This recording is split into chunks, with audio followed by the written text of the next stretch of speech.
ॐ स्वस्ति न इन्द्रो वृहस्रवाः स्वस्ति नः पूषा विश्ववेदाः स्वस्ति नस्त्याक्षो अरिष्ठनेमि स्वस्ति नो बृहस्पतिर्दधातु। ॐ भद्रं कर्णेभिः शृणुयाम देवा। जयति जय जय हे योग विद्या संस्थान। जयति जय जय हे योग विद्या संस्थान। पूरा संस्कृति और नवयुग का प्रतिष्ठान। जयति जय जय हे योग विद्या संस्थान। जयति जय जय हे योग विद्या संस्थान। योग आयुर्वेद विज्ञान शोध और अनुसंधान। योग आयुर्वेद विज्ञान शोध और अनुसंधान। शाश्वत संस्कृति मनोहर, शाश्वत संस्कृति मनोहर, दृढ़ संकल्प का वरदान। जयति जय जय हे योग विद्या संस्थान। जयति जय जय हे योग विद्या संस्थान।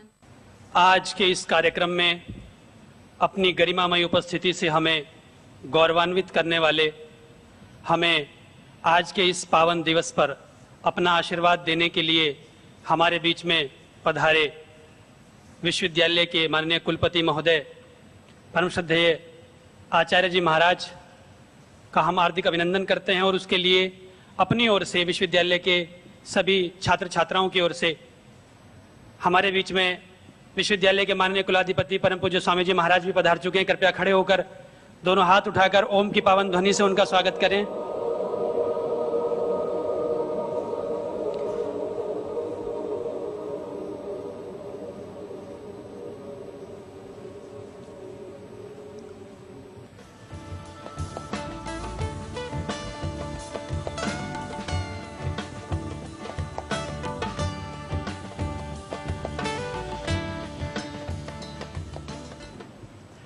परम पिता परमेश्वर की कृपा और प्रेरणा से प्रभु श्री राम श्री कृष्ण आचार्य चाणक्य और महर्षि दयानंद के आदर्शों पर चलकर भूमंडल की प्रथम संस्कृति को उसका सम्मान और स्वाभिमान वापस दिलाने हेतु भारत माता की आजादी के लिए बलिदान हुए लाखों शहीदों के सपनों को पूरा करने के लिए देश की युवा पीढ़ी को सच्ची शिक्षा, योग्यता और संस्कार देने के लिए परम पूज्य स्वामी जी महाराज और परम श्रद्धेय आचार्य जी महाराज के पावन संकल्प से पतंजलि विश्वविद्यालय की स्थापना हुई है। आज विश्वविद्यालय का 5वां दीक्षारंभ कार्यक्रम है। नवागंतुक ब्रह्मचारियों ब्रह्मचारिणियों को आशीर्वाद देने हेतु हमारा परम सौभाग्य है कि हमारे बीच में परम श्रद्धेय स्वामी जी महाराज स्वयं हमारे बीच में पधारे हैं। हम उनका हार्दिक अभिनंदन करते हैं। एक बार जोरदार करतल ध्वनि से उनका स्वागत करते हैं और विश्वविद्यालय के प्रतिकुलपति महोदय से मैं निवेदन करूंगा कि वो पुष्प गुच्छ भेंट कर परम पूज्य महाराज श्री का स्वागत करें। विश्वविद्यालय के रजिस्ट्रार महोदय से मैं अनुरोध करूंगा कि वो पुष्प गुच्छ भेंट कर हमारे कुलपति महोदय श्रद्धेय आचार्य जी का स्वागत करें।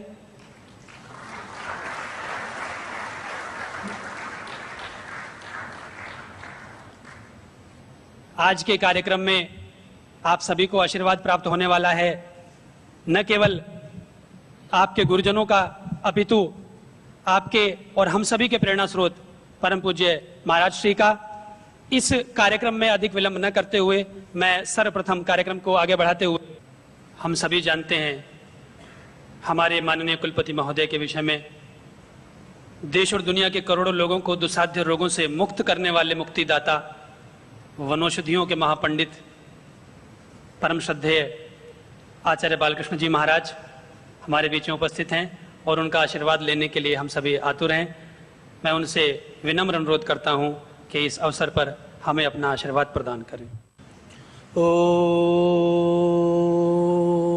स्वस्ति पन्थामनुचरेम सूर्यचन्द्रमसाविव पुनर्दधता घ्नता जानता संगमे महि।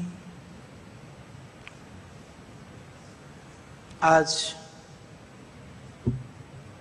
दीक्षारंभ समारोह के इस पावन कार्यक्रम में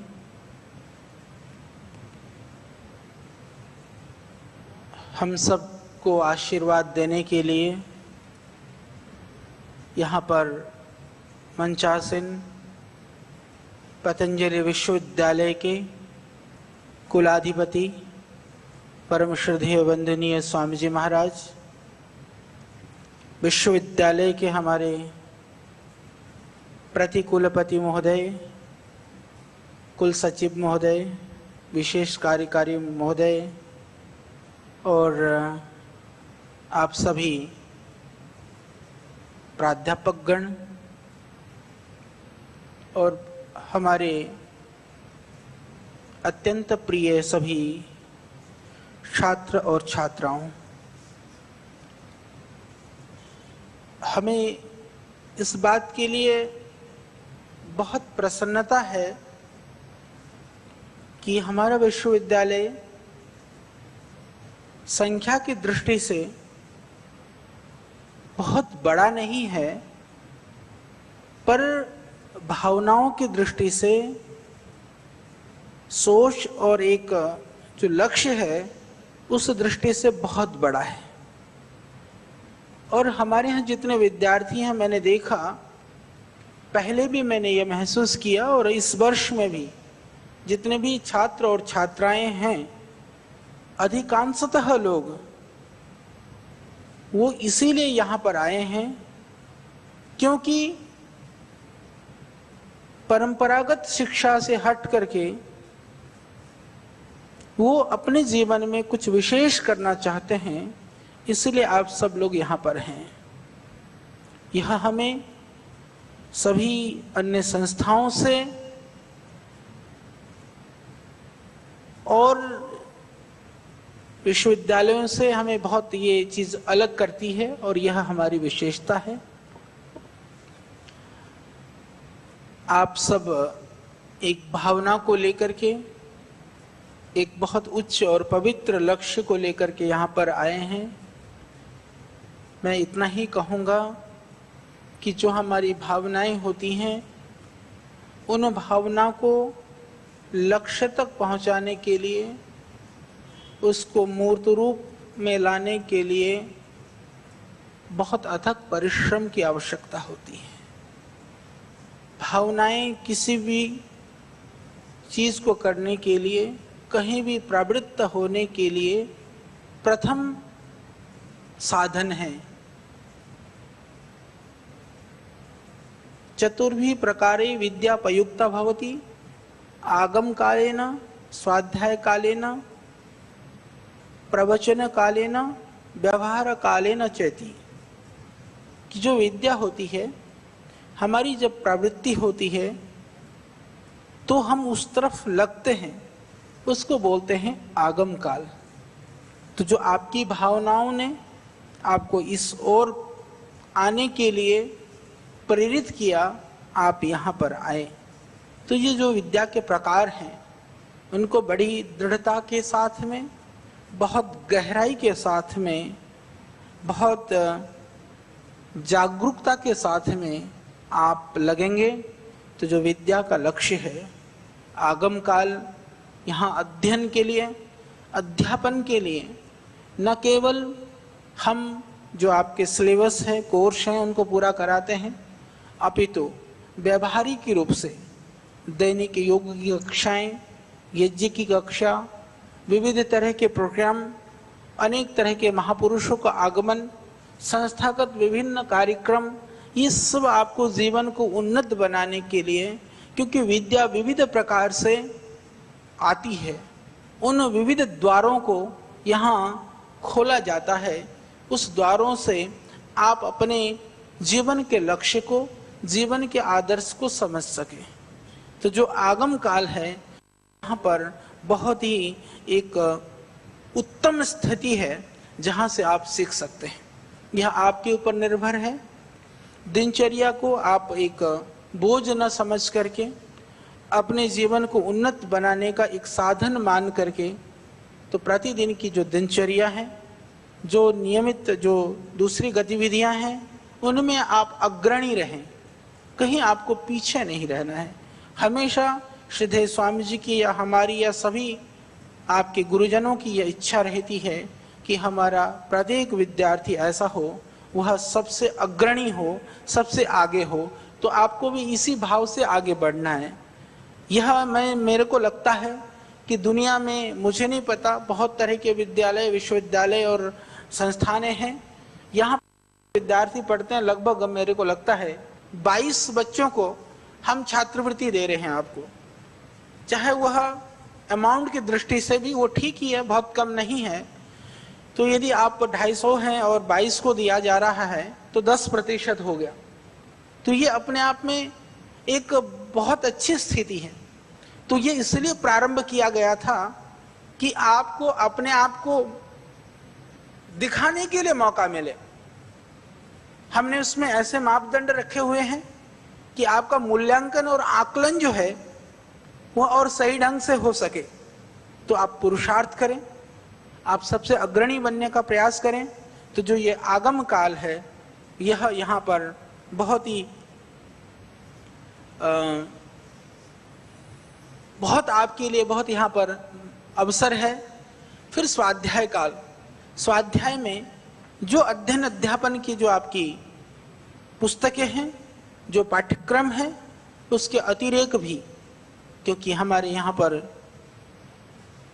पुस्तकालय में या और भी संस्थागत बहुत सारे ऐसे साहित्य हैं जिनको पढ़ करके आप अपने नॉलेज को, अपने ज्ञान को, अपने विद्या को बढ़ा सकते हैं। उसको भी बढ़ाएं।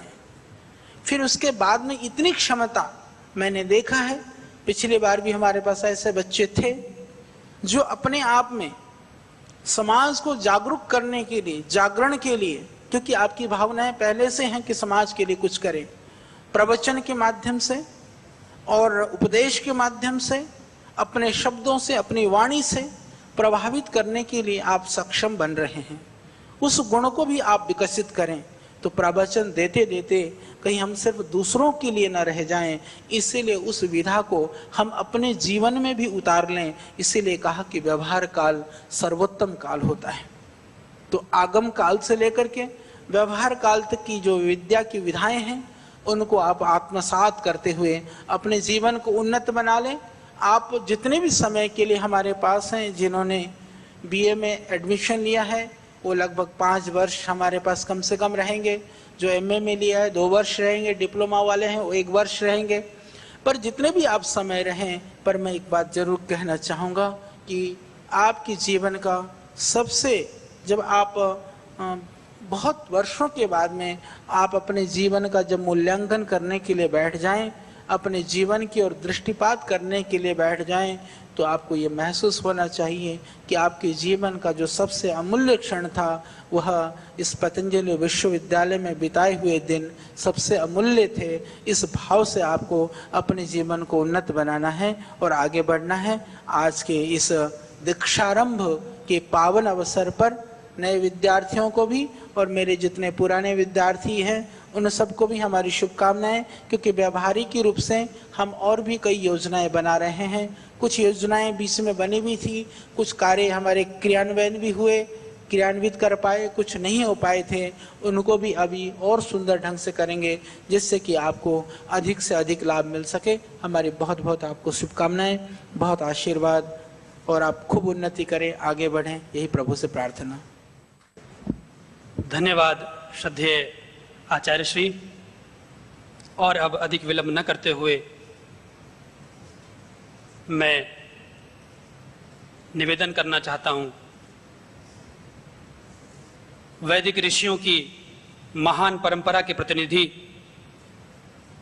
परा और अपरा विद्याओं के निष्णात मर्मज्ञ, मां भारती के अनन्य उपासक, धर्म ध्वजा के रक्षक, करोड़ों करोड़ों देशभक्तों के हृदय सम्राट, हमारे प्रेरणा स्रोत परम पूज्य स्वामी जी महाराज से कि इस पावन अवसर पर हमें अपना आशीर्वाद प्रदान कर हमें कृतार्थ करें। परम पूज्य स्वामी जी महाराज। आज पतंजलि विश्वविद्यालय के नवागंतुक छात्र छात्राओं को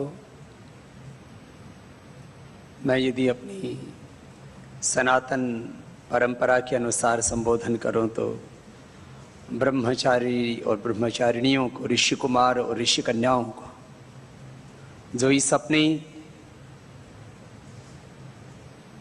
ऋषि परंपरा में, आर्ष ज्ञान परंपरा में, अपनी देव संस्कृति में, ऋषि संस्कृति में, भारत और भारतीय ज्ञान परंपरा में दीक्षित होने के लिए यहाँ उपस्थित हुए हैं।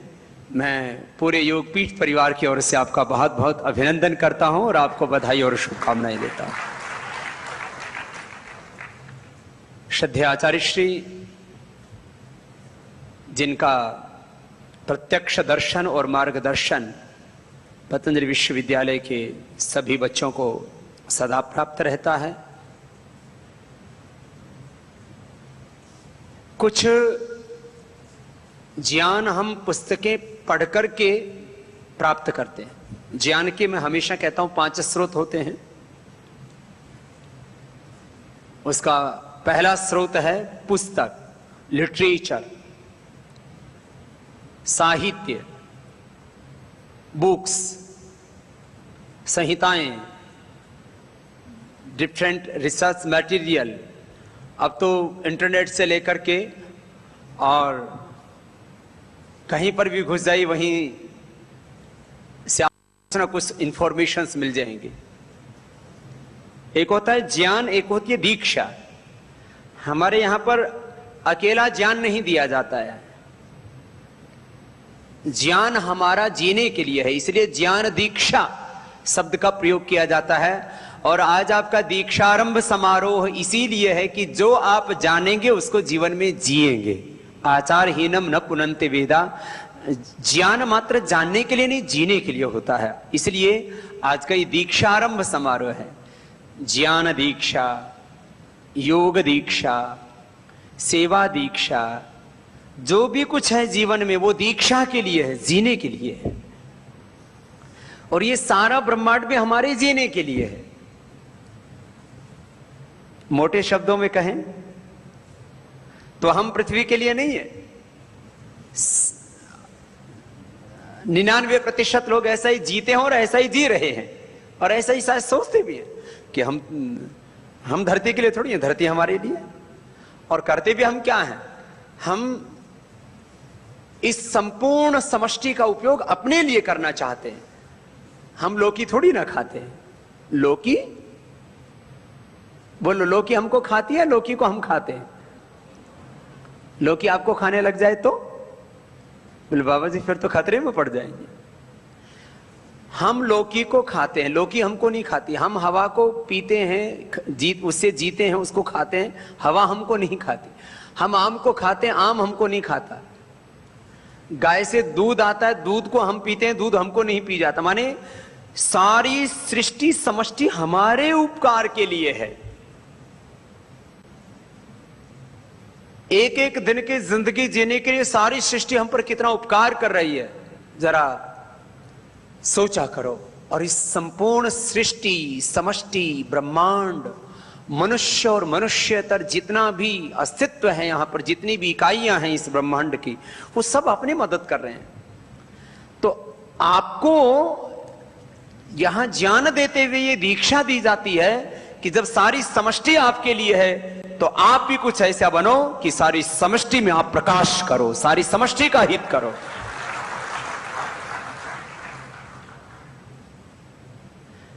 आचार्य कुलम से प्रारंभ होता है अपना ये ज्ञान अनुष्ठान, जो हमारा छोटे बच्चों का शिक्षा और संस्कार का वैदिक एजुकेशन एंड मॉडर्न एजुकेशन, वैदिक शिक्षा और आधुनिक शिक्षा का एक समन्वित प्रयोग आचार्य कुलम से शुरू हो करके और विश्वविद्यालय तक गुरुकुलम और सेवाव्रतियों के लिए हमारी आर्ष ज्ञान की परंपरा और फिर ये विश्वविद्यालय में उन्नत शिक्षा और दीक्षा का अनुष्ठान, इस सब का तात्पर्य क्या है? हम क्या पढ़ रहे हैं, क्यों पढ़ रहे हैं, और इसको पढ़ करके इससे क्या उपलब्धि होगी हमें?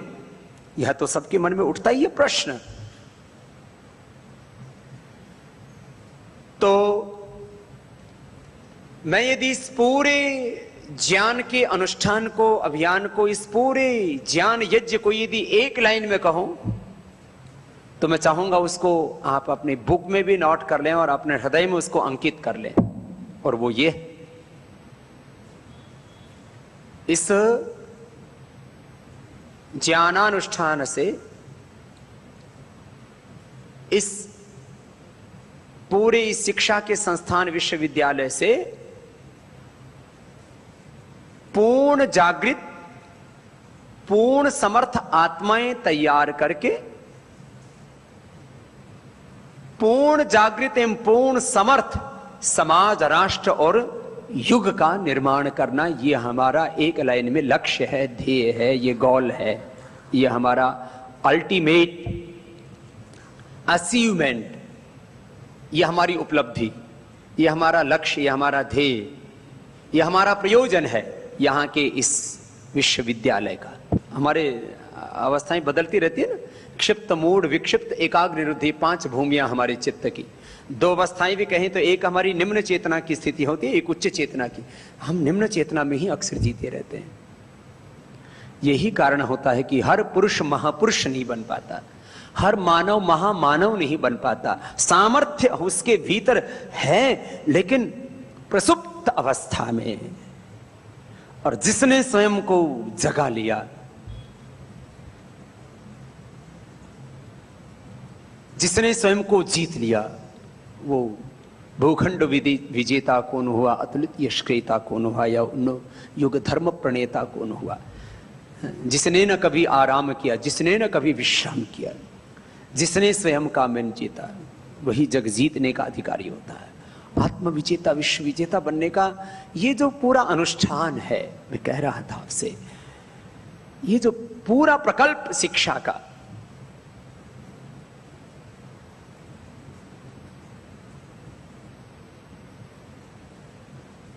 ये इसी के लिए कि आप पूर्ण रूप से जागृत हो, प्रकाशित हो, विकसित हो, कोई भी शब्द कहिए, और पूर्ण समर्थ बने। शारीरिक सामर्थ्य, बौद्धिक सामर्थ्य, आपका आध्यात्मिक सामर्थ्य और आपका फिर सामाजिक सामर्थ्य। जहां समाज में जाए तो समाज आपके साथ खड़ा हो जाए। आपके पास आर्थिक सामर्थ्य इतना है कि जो आप करना चाहें दुनिया में वो सब कुछ कर पाने के लिए आपके पास सामर्थ्य हो। आप असमर्थ होकर के, दया के पात्र होकर के, दीनहीन होकर के, दरिद्र होकर के ना जिए। दरिद्रता को हमने जीवन नहीं माना, दरिद्रता को हमने धर्म नहीं माना। हमने तो धर्म कहा अभ्युदय और निश्रेयस जिससे सिद्ध हो जीवन का, वो धर्म है हमारा। यह तो अभ्युदय निश्रेयस सिद्धि स धर्म। पूर्ण जागृत एवं पूर्ण समर्थ आत्माएं तैयार करके उनके माध्यम से पूर्ण जागृत और पूर्ण समर्थ समाज, राष्ट्र और युग का निर्माण, ये हमारा है अभियान यहां पतंजलि विश्वविद्यालय का। और आपसे अपेक्षाएं हैं कि आप एक ऐसा स्वयं का जीवन बनाएंगे और ऐसा समाज, राष्ट्र और युग का निर्माण करने के लिए आप स्वयं को तैयार करें।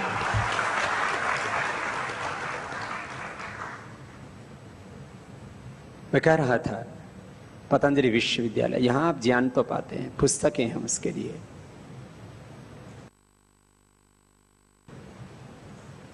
ज्ञान का एक माध्यम है शास्त्र, उसको बड़े शब्दों में कहा जाता। तो एक माध्यम शास्त्र, दूसरे ज्ञान के माध्यम होते हैं गुरु। अब 4 वेदों का सार आप मुझसे पूछेंगे तो मैं आपको 4 मिनट में कह दूंगा, लेकिन 4 वेद आप पढ़ेंगे तो आपको कम से कम 40 साल लगेंगे। यह है गुरु की महिमा। आप 11 उपनिषदों का सार मुझसे पूछेंगे तो मैं आपको 11 सेकंड में कह दूंगा। सर्वम खलु इदम ब्रह्म, 11 सेकंड भी नहीं लगे। कि सारा जगत जिससे है, जिसमें है, जिसके लिए है, और अंतिम गंतव्य इसका जो कुछ है वो सब ब्रह्म है, और उसको ऐसे ही देखना और उसको ऐसे ही जीना और स्वयं को भी उसमें समाहित कर देना, अहम ब्रह्मास्मि, स्वयं उसी विराट रूप में खड़े हो जाना, ये उपनिषद। अब मैंने आपको ये 11 उपनिषदों का सार 3 सेकंड में, 10-11 सेकंड में कह दिया। चरक, सुश्रुत, निघंटु और आयुर्वेद की ऋषि ज्ञान परंपरा के इतने महान ग्रंथ, उनको आप पढ़ेंगे तो कम से कम आपको 10 साल लगेंगे, कम से कम 10 साल। लेकिन उस आयुर्वेद का सार यदि श्रद्धेय आचार्य बालकृष्ण जी से आप सुनेंगे तो वो 10 साल की बात 10 मिनट में आपको कह सकते हैं। इतना सामर्थ्य अर्जित कर लेता है गुरु, इसलिए गुरु हमें प्रकाशित करता है। यहां जो कुछ पुस्तकें पढ़ाई जाती है आप घर लेकर के मंगवा लो, क्यों बिना मतलब यहां फीस भी जमा करनी पड़ती है। ये पतंजलि विश्वविद्यालय यद्यपि कोई कमाने के लिए नहीं है, हमारा ये जितना भी पतंजलि आयुर्वेद कॉलेज है, विश्वविद्यालय है, गुरुकुलम है, ये सारे सेवा के जितने भी शिक्षा के प्रकल्प हैं, ये कोई कमाई के लिए नहीं है। आजकल तो मकसद ही ये हो गया है कि मैं अभी यहां बैठा बैठा लिख रहा था, कितना पैसा देकर के पढ़ रहे हैं और कितने फिर पैसे मिलेंगे, कौन सा पेशा मिलेगा। यही एक जो है पैशन हो गया है एजुकेशन का। शिक्षा आज एक बहुत बड़ा व्यापार बन चुका है। कितना पैसा देकर के पढ़ेंगे और कौन सा पेशा मिलेगा कि जिससे कि अपनी पहले वाली जो इन्वेस्ट किया था वो भी मिल जाए और आगे से हम इतना कमा लें कि हम धनवान बन जाएं, ये मकसद नहीं है। माना कि आपका भविष्य बहुत उज्जवल है, यदि मैं योग और आयुर्वेद की दृष्टि से कहूं तो आज हमने मध्य प्रदेश सरकार से योग को पाठ्यक्रम में लागू करवा दिया है। अभी गुजरात में भी होगा, छत्तीसगढ़ में भी होगा, दूसरे पूरे देश में होगा और कल को पूरे हिंदुस्तान में योग लागू होगा और आयुर्वेद होगा। आपका भविष्य उज्जवल है, लेकिन आपको यह नहीं सोचना है कि इससे मुझे क्या मिलेगा, मैं क्या अर्पित करूंगा इस देश के लिए, इस समाज के लिए, इस मेरे महान राष्ट्र के लिए। यह भाव आपके भीतर हो, यह है बड़ा लक्ष्य। मैं कह रहा था ज्ञान का एक माध्यम शास्त्र, गुरु। मैं वापस गुरु पर आऊंगा। तीसरा माध्यम अनुभव, एक्सपीरियंस। एक्सपीरियंस किसी भी फील्ड में, एजुकेशन से लेकर के, इंडस्ट्री से लेकर के, रिसर्च से लेकर के, एग्रीकल्चर से लेकर के, एवरीवेयर, हर जगह बहुत मायने रखता है एक्सपीरियंस। इस आदमी का बोला अनुभव क्या है, और पढ़ तो लिया और बोले इसको कुछ आता ही नहीं है, इसको प्रैक्टिकल तो कुछ आता ही नहीं। बोले गांव के भी बड़े बुजुर्ग भी कहते, बोले पढ़ तो लिया लेकिन गुणा नहीं है। कुछ लोग अनपढ़ लोग भी बड़े विद्वान, बड़े धर्मात्मा, बड़े ज्ञानी और आत्मज्ञानी तक हो गए, दुनिया में बड़े कीर्तिमान उन्होंने बनाए, लेकिन वो क्या थे, वो अनुभव से सीखे हुए लोग थे। चौथा, ये पूरी प्रकृति, ये समष्टि बहुत कुछ सिखाती है। हर पल किसी घास से लेकर के पेड़ तक, मिट्टी के धूल के कण से लेकर के पहाड़ तक, इस धरती से लेकर के इस आसमान तक, ये पूरा ब्रह्मांड हमें हर पल बहुत कुछ सिखा रहा होता है। वो दृष्टि हम प्राप्त कर ले तो। और फिर पांचवा अंतिम स्रोत होता है ज्ञान का अंतः प्रेरणा, डिवाइन इंट्यूशंस। जब हम पूर्ण शांत और मौन होते हैं उस समय ईश्वरीय कृपा, ईश्वर का अनुग्रह हमें प्राप्त होता है। ये ज्ञान के 5 स्रोत। वापस मैं गुरु पर आता हूं। पतंजलि योगपीठ की महिमा क्या है? यह महिमा इसकी ये है कि आप एक तरफ सारे शास्त्र पढ़ते हैं और उनको पढ़ने में कई दशक लग जाते हैं, और शास्त्र में कहा कि अनंत शास्त्रम बहुलाश्य विद्या, इतना अपार सागर है ये तो ज्ञान का, कहां से क्या कितना पाएंगे। लेकिन यहां जब आप अपनी आंखों के सामने श्रद्धेय आचार्य बालकृष्ण जी को देखते हैं तो आपको जो ज्ञान आप शायद एक जन्म में नहीं अनेक जन्मों में पा करके और उससे आप अनुग्रहित हो, एक क्षण में उनका दर्शन आपको इतनी बड़ी प्रेरणा देता है, आपको इतना प्रकाशित कर देता है। तो ये गुरुओं का प्रत्यक्ष दर्शन और उनके जीवन से जो प्रेरणा मिलती है, वो दुनिया में किसी शास्त्र से नहीं मिलती, इसलिए गुरु ही प्रकाशित कर सकता है, दूसरा कोई माध्यम नहीं है इंसान को इंसान बनाने का, मानव को महामानव बनाने का। ये तो मैंने एक पक्ष कहा। पूरा हिंदुस्तान और बहुत से एनआरआई हमारे बच्चे वहां पर, यहां विश्वविद्यालय में मैं पूरे भारतवर्ष को देखता हूं। आपसे क्या अपेक्षाएं? आपसे हमारी मात्र ये अपेक्षाएं नहीं है कि आप यहां से पढ़ करके जाएं और फिर आप एक बढ़िया सी नौकरी लग जाएं। मैंने कहा इसका तो हम इंतजाम कर ही रहे हैं। विद्यालयों से लेकर को और विश्वविद्यालयों तक हम योग को अनिवार्य रूप से इस देश में लागू करवाएंगे। कुछ करवा दिया है, कुछ आगे करवाएंगे, ये तो होगा। तो आपके प्रोफेशन का तो कोई आपको फिक्र करना ही नहीं है। बहुत ब्राइट आपका फ्यूचर। योग की तरह आयुर्वेद को भी जो बहुत तिरस्कृत किया है इन सरकारों ने, क्योंकि सत्ताधिष्ठान पर बैठे लोग ये विराट भारत, मिस्र और रोम से, यवन से लेकर के इराक, ईरान, अफगानिस्तान, पाकिस्तान और से लेकर के इधर बांग्लादेश और म्यांमार, वियतनाम और इधर मंगोलिया से लेकर के त्रिविष्टुप, तिब्बत से लेकर के श्रीलंका, जावा, सुमात्रा और इंडोनेशिया, कंबोडिया तक इतना बड़ा विराट यूरेशिया में फैला हुआ हमारा भारतवर्ष था। और इस भारतवर्ष में ज्ञान सबसे उच्च कोटि का, सृष्टि की सबसे पहली मानव की उत्पत्ति। यूं तो इतना बड़ा ब्रह्मांड आज तक भी उसके बारे में वैज्ञानिकों को भी पता नहीं लगा है। अभी तक तो यही खोज हो पा रही नहीं हो पा रही है कि ये पूरा यूनिवर्स बना कैसे है। ब्लैक होल्स और फिर कुछ उसके आगे गॉड पार्टिकल खोजने में लगे हुए हैं।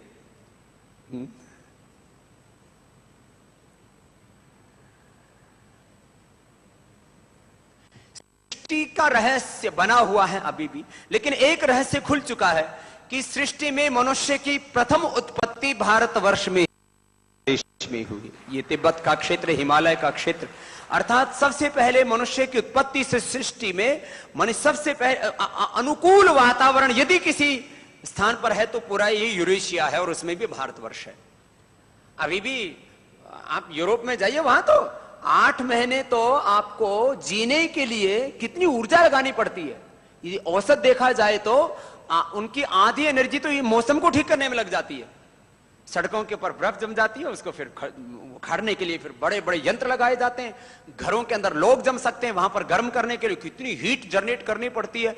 उतना तो पूरे हिंदुस्तान का हेल्थ एजुकेशन का कई विभागों का बजट नहीं होगा जितना अमेरिका के अंदर और ब्रिटेन के अंदर और दूसरे जो ठंडे देश हैं यूरोप के, और जहां उनमें समय हीट करने के लिए पैसा लग जाता है। सबसे प्यारा देश, उसमें हमारा जन्म हुआ है। सृष्टि की सबसे पहली उत्पत्ति यहां पर हुई। और सहा प्रथमा संस्कृति विश्वारा, विश्व की सबसे पहली संस्कृति का जन्म यहां पर हुआ। पूरी दुनिया को आज सब वैज्ञानिक एक स्वर से स्वीकार करते हैं कि करीब 200 करोड़ वर्ष पुरानी ये दुनिया है। अब यूं जो है अज्ञान के कारण से सृष्टि का और इस पूरे ब्रह्मांड का अस्तित्व ठीक से न समझने के कारण से, प्रामाणिक इतिहास और संस्कृति का ठीक ठीक बोध न होने के कारण से ईसा पूर्व, ईसा पश्चात 200 साल पहले ईसा मसीह, वह हम सम्मान करते हैं। 1400 साल पहले प्रोफेट मोहम्मद साहब पहले पैदा हुए, हम सम्मान करते हैं। लेकिन 2000 साल पहले, 1400 साल पहले क्या था इस दुनिया में? तो युगों युगों से, सृष्टि के आदि काल से यहां पर वेद और वैदिक संस्कृति थी। और आज भी वेद और वैदिक संस्कृति की शरण में आकर के ही ये पूरा विश्व बचेगा और कोई दूसरा रास्ता है भी नहीं। नान्यः पंथा विद्यते न। ऐसे महान देश का नागरिक, और हम केवल इतना सा सोचें कि हमको पढ़ करके क्या नौकरी मिल जाएगी। हमें तो पूरे विश्व को प्रकाशित करना है, पूरे जग को जागृत करना है, स्वयं समर्थ बनना और सबको समर्थ बनाना है। ऐसा ऊंचा ध्येय लेकर के आगे बढ़ना है। यदि हम केवल नौकरी पेशा की सोचते तो आज ये पतंजलि योगपीठ ना होता, आज ये पतंजलि विश्वविद्यालय ना होता, आज ये पतंजलि आयुर्वेद कॉलेज ना होता, ना आचार्य कुलम होता, ना गुरुकुलम होता, ना ये इतना बड़ा संस्थान होता, ना आयुर्वेद का इतना उत्कर्ष होता, ना योग की जन जन के मुख पर चर्चा होती, ना ये पूरे देश में जिले तहसील और गांव गांव तक फैला ये संगठन होता। बड़ा सोचा, आप भी बड़ा सोचना, ऐसे नहीं सोचना कि मैं आया हूं मुझे भी यहां से एक डिग्री मिल जाएगी। हमने तो डिग्री के बारे में सोचा ही, हमने तो शास्त्र पढ़ा, 5 साल तक व्याकरण शास्त्र पढ़ा, और आज हजारों लाखों करोड़ शब्द बनाने का सामर्थ्य और उनको समझने का सामर्थ्य, और कुछ भाषाओं को पूर्ण रूप से, कुछ भाषाओं को आंशिक रूप से समझने का सामर्थ्य, फिर वेद शास्त्र, फिर व्याकरण, फिर चिकित्सा शास्त्र, फिर अर्थशास्त्र, और फिर तो आज तो इन आंखों ने लगभग पूरी दुनिया देखी है। मैं आपसे कहूंगा कि हम लोग श्रद्धेय आचार्य बालकृष्ण जी, मैं स्वयं साधारण से परिवारों में अनपढ़ माँ बाप के घर में पैदा होके और अभावों और संघर्षों के बीच में यहां तक पहुंचे हैं, और जीवन का एक सपना है कि जिन संघर्षों से गुजर करके हम यहां तक पहुंचे हैं, आने वाले हमारे बच्चों को वो किसी भी संघर्ष का, किसी भी पक्षपात का सामना ना करना पड़े, अभी तो सब अपने जीवन को खुशहाली के साथ जीवन जी पाए और सबके जीवन में खुशियां आए, इसके लिए रात दिन लगे हुए हैं, और आप भी यहां पर आए हुए, और इस संकल्प से आप अनुप्राणित हो। डिग्री तो कहीं पर भी ले लो ना, यहां तो बहुत सी जगह तो डिग्री की दुकानें ही लगी हुई हैं, सजी हुई हैं। आपको जहां डिग्री से आगे की चीज कुछ डिग्निटी देना है, डिविनिटी देना है, वो डिविनिटी आपकी लाइफ में मात्र डिग्री से नहीं है। डिग्री में भी आपको सबसे पहले रहना है, मैं तो हमेशा बोलता हूं, नॉलेज में नंबर 1, कैरेक्टर में नंबर 1, हेल्थ एंड फिटनेस में नंबर 1, लाइफ में हर क्षेत्र में आपको प्रथम कोटि का रहना है। यूं बुझे से, मुरझाए से मैं किसी को नहीं देखना चाहता।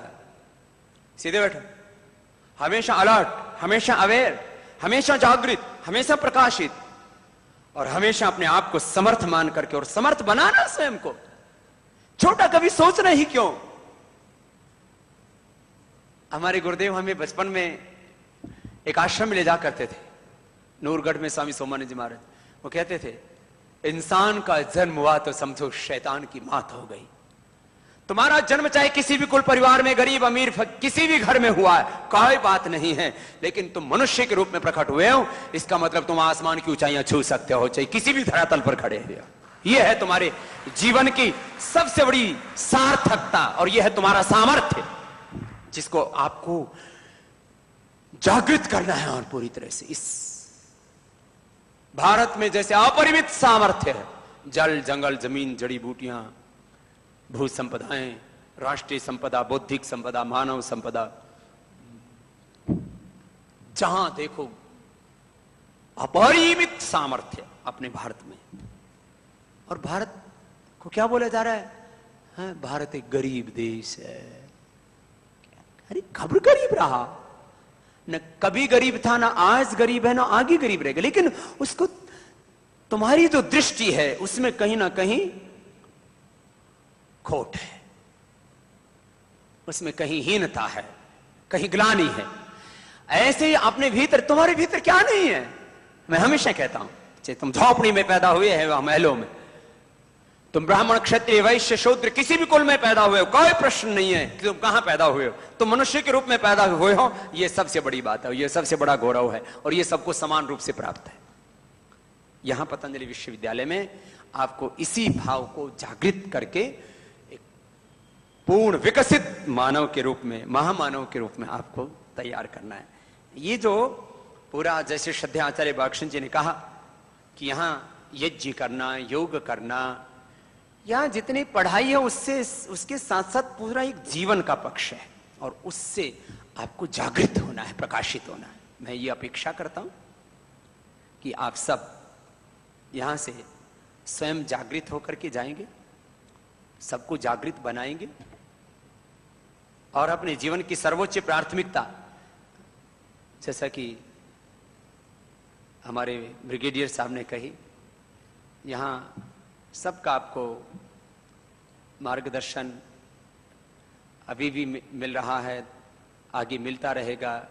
आदरणीय श्री ठाकुर जी, भाई ब्रिगेडियर जी, शर्मा जी, दोनों हमारे शर्मा बंधु ऐसे, और श्रद्धेय आचार्य श्री, मैं भी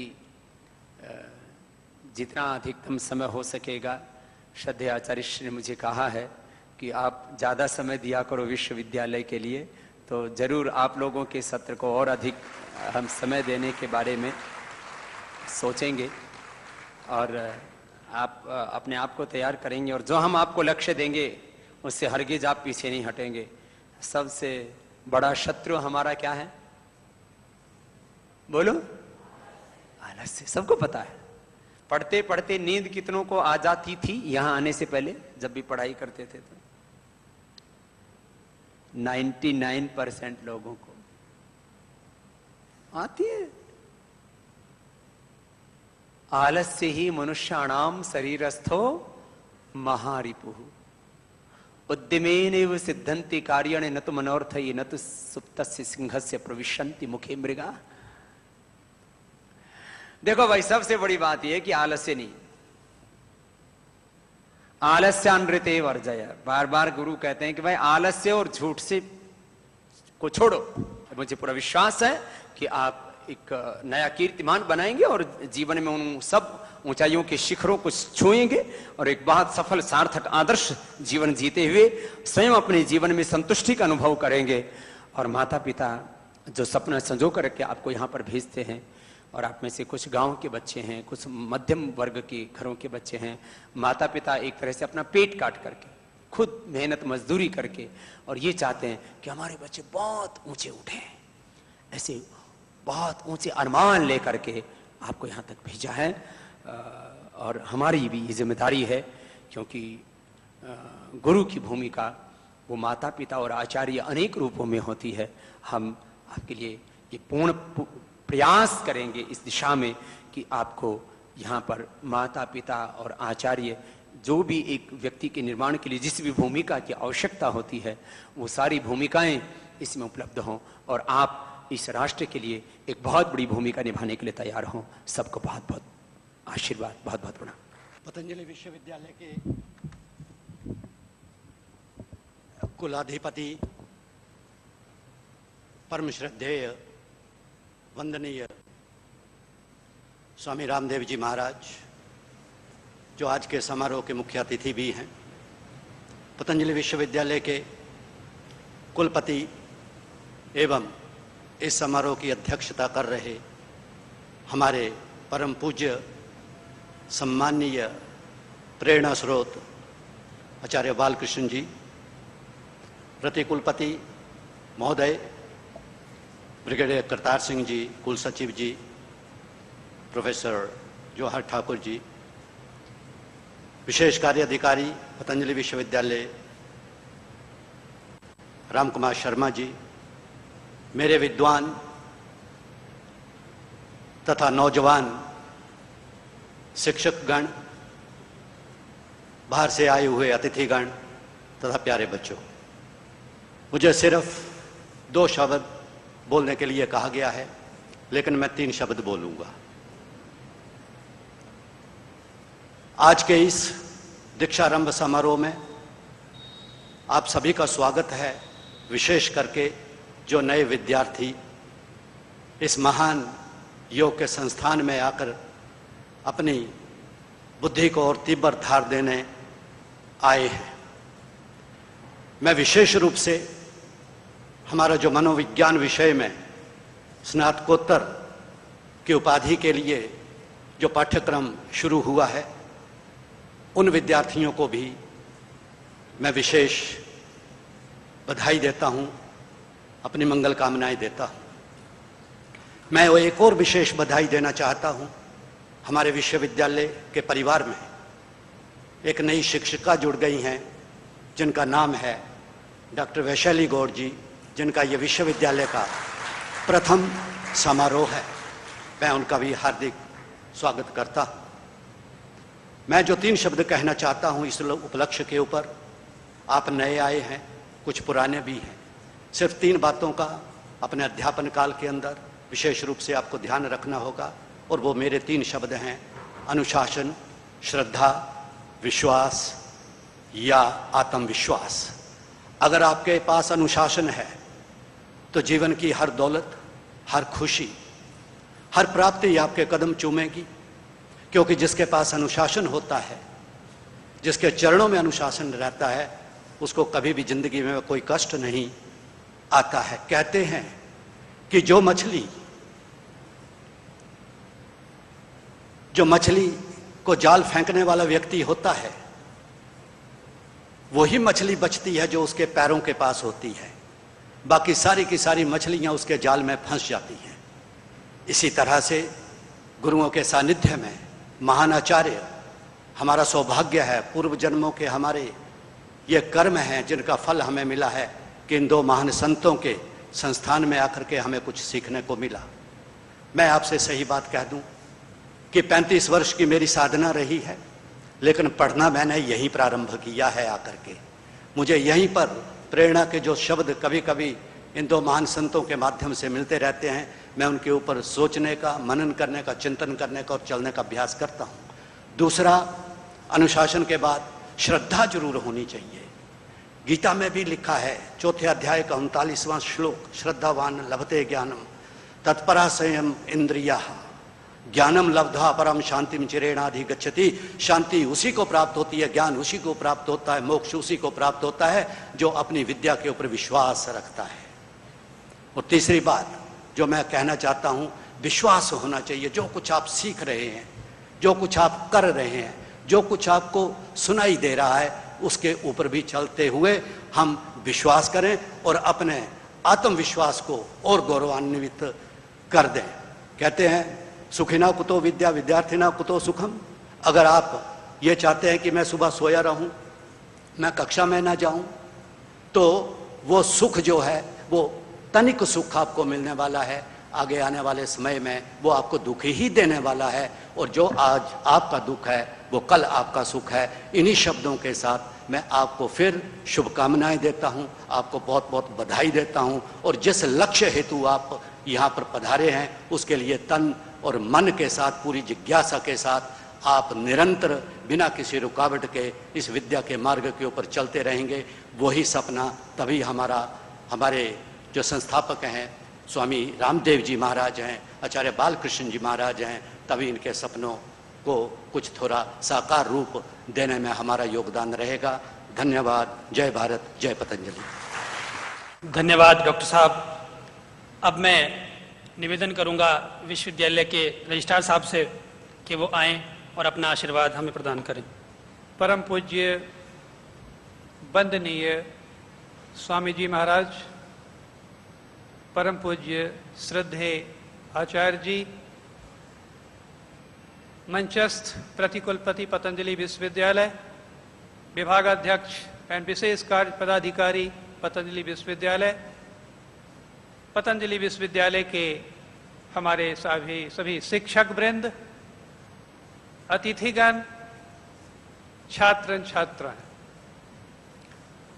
आज आपका दीक्षारंभ कार्यक्रम है, और मैं इस अवसर पर आपको एक फर्क बताना अपना फर्ज समझता हूं कि दीक्षारंभ पतंजलि विश्वविद्यालय में ही नहीं होता है, दीक्षारंभ अन्य विश्वविद्यालयों में होता है। फर्क इतना है कि पतंजलि विश्वविद्यालय के दीक्षारंभ कार्यक्रम में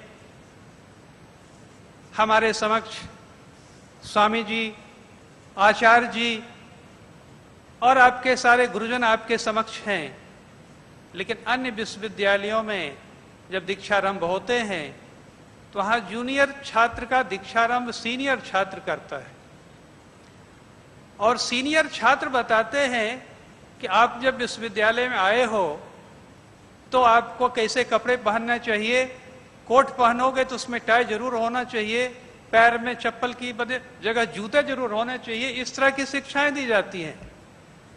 और यह बताया जाता है कि सीनियर जब सामने से आए तो माथा झुका करके चलो, लेकिन यह नहीं बताया जाता है कि गुरुजन जब तुम्हारे सामने आए तो उन्हें अभिवादन भी करो या न करो। तो आपका सौभाग्य है, आप एक ऐसे विश्वविद्यालय में आए हैं जो हमारे ऋषि के नाम पर है, पतंजलि ऋषि के नाम पर है, जिस विश्वविद्यालय के कुलाधिपति परम पूज्य प्रातः स्मरणीय बंदनी स्वामी जी हैं और कुलपति श्रद्धेय आचार्य जी हैं। इनकी छत्र छाया में, इनकी उपस्थिति में, इनके आशीर्वचनों से आपका दीक्षारंभ हो रहा है। मैं तो कुछ कहने के लिए, जो हमारे स्वामी जी और आचार्य जी होते हैं, तो मैं आप लोगों के बीच कुछ कहने नहीं आता हूं। मैं तो इन सज्जनों का, इन ऋषियों का, इन गुरुवरों का आशीर्वचन की उत्कंठा से उपस्थित होता हूं, और इससे बड़ा सौभाग्य क्या हो सकता है। मैं यही कहूंगा कि आपका सौभाग्य है, आपने पतंजलि विश्वविद्यालय में अपने अध्ययन का स्थान चुना है, और जैसा नाम है, जैसा रूप है, आगे भी इस विश्वविद्यालय की मर्यादा को आप बनाए रखेंगे। इन्हीं शब्दों के साथ आपके मंगल भविष्य की कामना करता हुआ स्वामी जी, आचार्य जी के चरणों में नमन करता हुआ अपने वाणी को विश्राम देता हूँ। धन्यवाद आदरणीय रजिस्ट्रार साहब। अब मैं इसी क्रम में आमंत्रित करना चाहता हूँ, निवेदन करना चाहता हूँ विश्वविद्यालय के प्रतिकुलपति महोदय से कि वो आएं और अपना आशीर्वाद हमें प्रदान करें। परम पूजनीय स्वामी जी, श्रद्धेय आचार्य जी, विश्वविद्यालय के मेरे सहयोगी अधिकारीगण, मेरे प्रिय अध्यापकगण और मेरे प्यारे बच्चों, हम बड़े भाग्यशाली हैं। यूजीसी ने हमसे क्वेश्चन पूछा लेटर के रूप में कि आपके विश्वविद्यालय की क्या 5 विशेषताएं हैं। तो जो नॉर्मल विशेषताएं वो लिखने के बाद चौथे और 5वें नंबर पर हमने लिखा कि हमारे विश्वविद्यालय की 2 खास विशेषताएं ये हैं कि हमें उन महानुभावों का प्रत्यक्ष रूप से मार्गदर्शन होता है जिन्हें दुनिया और देश दूर दूर से देखने आती है। जैसे मैं हम हमेशा दीक्षारंभ पर बोलता हूं कि मुझे आप रोज सुनते हैं, लेकिन मैं अपना एक पॉइंट आपको जरूर बताऊंगा। ये मेरा 3रा दीक्षारंभ समारोह है और मेरा भी दीक्षा हो रहा है। तो पहला था, मैंने आपको पहले दिन कहा था 24 अगस्त 2011 को कि कृपया अपना पतंजलिकरण कीजिए। तन, मन, बुद्धि और चित्त से अपना पतंजलिकरण कीजिए। मुझे बहुत खुशी है, मेरे कम से कम नहीं तो 50-60% बच्चे भरसक प्रयत्न कर रहे हैं पतंजलिकरण करने का। दूसरे साल मैंने आपसे कहा था कि मेरे प्यारे बच्चों, याद रखना, बाकी सब ठीक है, आपके माँ बाप ने आपको यहां शिक्षार्थ पढ़ने के लिए भेजा है। बाकी दुनिया की जितनी भी चीजें हैं, फैशन, ग्लैमर, फोटो, छाया, माया, सब कुछ भूल जाओ, सिर्फ पढ़ाई पर अपना जोर लगाओ। इस दिशा में मैं आपसे बताना चाहता हूं कि बहुत कम बच्चों का प्रोग्रेस हुआ है। सिर्फ 4-5 बच्चे ऐसे हैं जिन्होंने पहले साल से अब तक अपनी प्रगति दिखाई है, वरना उसी स्टेप पर चल रहे। कल आचार्य महोदय ने जब हमारे स्कॉलरशिप छात्राओं का रिजल्ट देखा तो उन्होंने देखा वही नाम रिपीट हो रहे हैं। तो इसका मतलब है कि बाकी बच्चे जोर नहीं लगा रहे हैं। 1-2 बच्चे हैं जिन्होंने 3रा स्थान प्राप्त कर लिया 7वें-8वें से। इस साल का मेरा, क्योंकि मैं इमोशनल इंटेलिजेंस का रिसर्च है मेरा और साइकोलॉजी का प्रोफेसर हूं, मैं आपको एक मनोवैज्ञानिक छोटा सा निष्काम उपदेश दे रहा हूं कि अब हमारे यहाँ पर तकरीबन 16 स्टेट के बच्चे आ गए हैं। पहले साल जब मैं आया, जब 148 बच्चे थे, दूसरे साल 210 हुए और अब को मुझे पूरा 50। हालांकि मैंने तो आचार्य जी को कहा था 250 से ऊपर जाएंगे, लेकिन अभी 250 नहीं पहुंचे हैं क्योंकि फीस जमा नहीं हुई है। लेकिन मुझे पूरा विश्वास है कि हम 250 छात्र छात्राएं बन जाएंगे। तो मेरा सिर्फ एक 3रा जो मैं आपको, आप उसे निष्काम उपदेश कहिए, आशीर्वचन कहिए या दीक्षारंभ का एक नुक्ता सुनाना चाहता हूं कि आपकी इंटेलिजेंस का बढ़ना समाप्त हो चुका है। 18 और 20 साल के बाद बुद्धि नहीं बढ़ती है, आईक्यू जिसे कहते हैं, भावनात्मक बुद्धि बढ़ती है, इमोशनल इंटेलिजेंस आपकी बढ़ती है। ये बहुत बड़ी रिसर्च है और इस रिसर्च को अभी किसी ने चैलेंज नहीं किया है। भावनात्मक बुद्धि में ऐसा कहा जाता है कि सुशिक्षित व्यक्ति और अशिक्षित व्यक्ति में एक बहुत बड़ा अंतर यही होता है कि वो व्यक्ति जो भावनात्मक बुद्धि से तेज होता है या प्लस होता है, वो दूसरे की भावनाओं का, दूसरे के भगवान का और दूसरे की भाषा का, सिर्फ 3 भावनाएं, भगवान और भाषा का उतना ही आदर करता है जितना वो खुद अपने भगवान, अपनी भावना और अपनी भाषा का आदर करवाना चाहेगा। मैं अपने फौजी 34 साल के कार्यक्रम में 2 यूनिट, एक श्रीलंका में प्योर मद्रासी यूनिट थी और एक 71 वॉर बांग्लादेश में एक सिख यूनिट थी, इनमें नौकरी किया है। कई लोग जो उस भाषा के नहीं होते हैं वो सोचते हैं क्या बोल रहा है।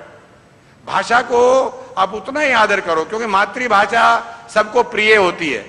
जो मां से आपका वार्तालाप कराए उस भाषा से बड़ी कोई चीज हो ही नहीं सकती। इसलिए हर आदमी की भाषा का, हर आदमी की भावनाओं का और हर व्यक्ति के भगवान का, आप अपने आप एक दूसरे से जुड़ जाएंगे। भाषा आपको जोड़ती है, भगवान आपको आशीर्वाद करता है और भावनाएं आपको एक्सेप्ट करती है दूसरे व्यक्ति के दिल में। तो ये मेरा तीसरे दीक्षारंभ पर तीसरा उपदेश है। आप मुझको रोज सुनते रहते हैं क्लासरूम में और बाहर। अब मैं आचार्य महोदय से और स्वामी जी से रिक्वेस्ट करूंगा कि आशीर्वचन से हमें अपने प्रेम से और आशीर्वाद से इतना, जिसको हम कहते हैं ना, लिप्त कर दें, ताकि हम जब आज के दिन में लंच पर जाएं तो हमारा संपूर्ण पतंजलिकरण हो गया हो। धन्यवाद।